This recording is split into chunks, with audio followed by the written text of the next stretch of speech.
அண்டை மாநிலங்களுக்கு இயக்கும் ஆம்னி பேருந்துகள் 12 நாட்களாக நிறுத்தப்பட்டதால் அரசுக்கு பல கோடி ரூபாய் இழப்பு ஏற்பட்டுள்ளது. கேரளாவில் சில தமிழக ஆம்னி பேருந்துகள் சிறைப்பிடிக்கப்பட்டு 70 லட்சம் வரை அபராதம் விதிக்கப்பட்டது. அதேபோல் கர்நாடகாவிலும் பேருந்துகள் சிறைப்பிடிக்கப்பட்டன. இதற்கு எதிர்ப்பு தெரிவித்து பிரச்சனையில் உரிய தீர்வு எட்டப்படும் வரை 1350 பேருந்துகள் இயக்கப்படாது என ஆம்னி பேருந்து உரிமையாளர்கள் தெரிவித்துள்ளனர்.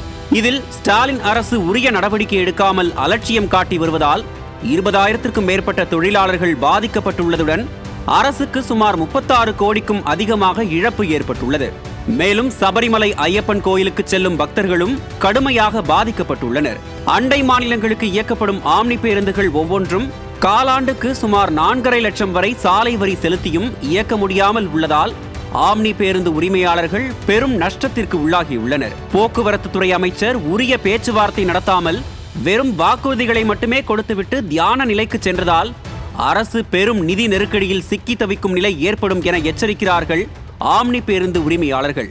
ஏற்கனவே நிதி நெருக்கடியில் உள்ள ஸ்டாலின் அரசு மேலும் அலட்சியத்துடன் நிர்வாக திறனின்றி செயல்பட்டால் நிதிநிலை திவாலாக கூடும் என எச்சரிக்கிறார்கள் பொருளாதார நிபுணர்கள்.